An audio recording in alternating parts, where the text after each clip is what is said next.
Bismillahirrahmanirrahim. Assalamualaikum warahmatullahi wabarakatuh. Perkenalkan, nama saya Suci Ramadhani A dengan NIM 2203005501085. Saya dari kelas H, Prodi Ilmu Gizi, Fakultas Ilmu Keolahragaan dan Kesehatan Universitas Negeri Makassar. Baiklah, di sini saya akan menjelaskan mengenai tugas isi mutakhir gizi yang diberikan oleh dosen pengampu Ibu Irma. Adapun soalnya yaitu yang pertama, 4 fase perawatan dan pengobatan gizi buruk pada balita.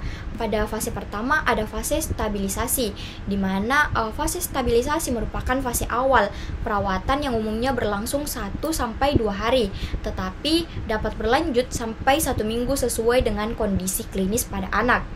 Kemudian ada pemantauan pada fase stabilisasi dilakukan dengan yang pertama yaitu mencatat tanda-tanda vital seperti denyut nadi, frekuensi pernafasan, dan suhu badan.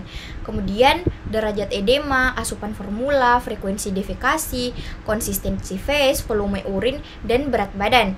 Dan fase yang kedua yaitu fase transisi, di mana fase transisi sendiri adalah fase masa peralihan dari fase stabilisasi ke fase rehabilitasi dengan tujuan memberi kesempatan tubuh untuk beradaptasi terhadap pemberian energi dan protein yang semakin meningkat.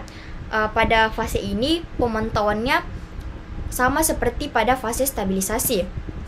Kemudian yang ketiga yaitu fase rehabilitas. Fase rehabilitas dapat diberikan di layanan rawat jalan maupun rawat inap. Fase ini yaitu fase pemberian makanan untuk tumbuh kejar. Pemberian energi sebesar 150-220 kalori per kilogram berat badan per hari dalam bentuk F100 atau RUTF, dan bertahap ditambah makanan yang sesuai dengan berat badan. Umumnya berlangsung selama 2-4 minggu, dan kemajuan terapi dinilai dari kenaikan berat badan setelah fase transisi dan mendapat F100 atau RUTF. Pemantauan pada fase ini dilakukan dengan mencatat asupan formula, kenaikan berat badan, dan pemeriksaan klinis.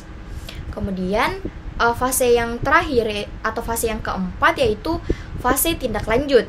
Pada fase ini merupakan lanjutan pemberian makanan untuk tumbuh kejar anak dan dengan pemberian makanan keluarga dan pemberian makanan tambahan pemulihan atau PMTP. Soal yang kedua yaitu 10 langkah tata laksana gizi buruk pada balita layanan rawat jalan. Pada langkah yang pertama ada mencegah dan mengatasi hipoglikemia, di mana semua balita gizi buruk berisiko mengalami hipoglikemia atau kadar gula darah yang kurang dari 3 mmol per liter atau kurang dari 54 mg per desiliter. Jika fasilitas setempat tidak memungkinkan untuk pemeriksaan kadar gula darah pada balita, maka semua anak gizi buruk dianggap menderita hipoglikemia dan segera ditangani dengan cara memberikan 50 ml larutan glukosa, 10% atau 1 sendok teh gula pasir dalam 50 ml air secara oral. Dan langkah yang kedua yaitu mencegah dan mengatasi hipotermia, di mana hipotermia atau suhu aksilar kurang dari 36 derajat Celcius sering ditemukan pada balita gizi buruk, dan jika ditemukan bersama hipoglikemia menandakan adanya infeksi berat. Cadangan energi anak gizi buruk sangat terbatas sehingga tidak mampu memproduksi panas untuk mempertahankan suhu tubuh. Kemudian untuk cara pencegahannya yaitu dengan cara menghangatkan tubuh balita dengan menutup seluruh tubuh termasuk kepala dengan pakaian atau selimut. Kemudian langkah ketiga yaitu mencegah dan mengatasi dehidrasi. Di sini, diagnosis dan derajat dehidrasi pada balita gizi buruk sulit ditegakkan secara akurat dengan tanda atau gejala klinis saja. Maka dari itu, semua balita gizi buruk dengan diare atau penurunan jumlah urin dianggap mengalami dehidrasi. Dan pada dehidrasi ringan atau sedang, tetap upayakan memberikan terapi rehidrasi oral. Apabila tidak memungkinkan secara oral, cairan diberikan melalui pipa nasogastrik sampai anak bisa minum. Dan juga gunakan larutan oralit standar yang telah dimodifikasi dengan mengurangi natrium dan menambah kalium yang lebih dikenal dengan rehydration solution malnutrition atau kita sebut dengan Resomal. Kemudian ada langkah keempat, di mana langkah keempat yaitu memperbaiki gangguan keseimbangan elektrolit. Pada anak gizi buruk terjadi gangguan keseimbangan cairan, elektrolit, dan mineral. Dan untuk mengatasi hal tersebut atau gangguan tersebut, maka diberikan mineral mix yang ditambahkan ke dalam formula WHO, yaitu formula 75 atau formula 100 dan Resomal. Tata laksananya yaitu untuk mengatasi gangguan elektrolit diberikan kalium yang sudah terkandung di dalam larutan mineral mix ditambahkan ke dalam F75, F100 atau Resomal, dan gunakan larutan Resomal untuk dehidrasi. Selanjutnya yaitu langkah kelima, mengobati infeksi. Tata laksananya yaitu yang pertama, berikan kepada semua balita gizi buruk antibiotik dengan spektrum luas. Dan bila balita sebelumnya dirawat inap, maka pemberian antibiotik merupakan lanjutan dari pengobatan sebelumnya ketika masih dirawat inap. Dan yang kedua yaitu imunisasi campak.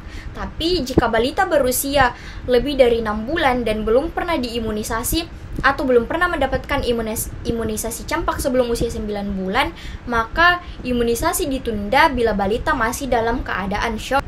Selanjutnya yaitu ada langkah keenam, memperbaiki kekurangan zat gizi mikro. Meskipun sering ditemukan anemia, zat besi tidak boleh diberikan pada fase awal atau pada fase stabilisasi dan transisi. Dan zat besi baru diberikan setelah anak mempunyai nafsu makan yang baik dan mulai bertambah berat badannya, atau biasanya pada minggu kedua dan mulai pada fase rehabilitas.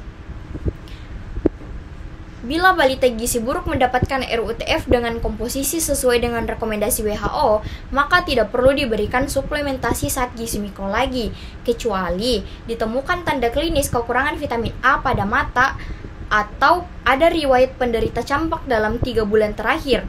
Maka balita diberi suplementasi vitamin A dosis tinggi sesuai dengan umurnya. Selanjutnya ada langkah ketujuh, yaitu memberikan makanan untuk fase stabilisasi dan transisi. Pada langkah ketujuh ini, pemberian makanan diberikan untuk anak gizi buruk di layanan rawat inap. Dan langkah ke-8 yaitu memberikan makanan untuk tumbuh kejar pada balita. Pada fase rehabilitas terjadi refleksi atau pemulihan jaringan tubuh sehingga diperlukan energi dan protein yang cukup. Kemudian berikan energi 150-220 kalori per kilogram berat badan per hari, protein 4-6 gram atau per kilogram berat badan per hari. Kemudian terapi gizi yang diberikan dapat berupa F100 atau RUTF yang secara bertahap ditambah makanan padat gizi. Selanjutnya ada langkah ke-9, memberikan stimulasi untuk tumbuh kembang pada balita. Pada anak gizi buruk terjadi keterlambatan perkembangan mental dan perilaku. Maka diperlukan keterlibatan keluarga, terutama ibu, yang sangat penting dalam memberikan stimulasi untuk tumbuh kembang anak. Oleh karena itu, perlu diberikan petunjuk kepada orang tua dan keluarga untuk memberikan stimulasi perkembangan anak dengan penuh kasih sayang, sambil diiringi dengan bermain, bernyanyi, dan menciptakan suasana yang menyenangkan. Stimulasi juga diberikan secara bertahap dan berkelanjutan sesuai dengan umur anak terhadap 4 aspek kemampuan dasar, yaitu kemampuan gerak kasar, kemampuan gerak halus, kemampuan bicara dan bahasa, serta kemampuan sosialisasi dan kemandirian. Dan stimulasi terstruktur dilakukan secara intensif setiap hari selama 15-30 menit. Kemudian yang terakhir yaitu langkah ke-10, mempersiapkan untuk tindak lanjut di rumah. Persiapan untuk tindak lanjut di rumah dapat dilakukan sejak anak dirawat inap, misalnya melibatkan ibu dalam pendekatan kegiatan merawat anaknya. Ada kriteria sembuh dari gizi buruk apabila berat badan tinggi badan atau berat badan per panjang badan lebih dari -2 standar deviasi, dan lilanya yaitu lebih dari 12,5 cm dan tidak ada pitting edema bilateral. Bila balita keluar dari layanan rawat inap setelah sembuh dan sesuai dengan kriteria yang sudah saya sebutkan, maka dianjurkan untuk kontrol teratur setelah pulang, seperti 1 kali per minggu pada bulan pertama, 1 kali per 2 minggu pada bulan kedua, dan selanjutnya 1 kali per bulan sampai 6 bulan atau lebih. Selain itu, dianjurkan juga untuk melengkapi imunisasi dasar ataupun ulangan sesuai program PPI atau program pengembangan imunisasi. Baiklah, mungkin itu saja yang bisa saya jelaskan mengenai dua soal tersebut.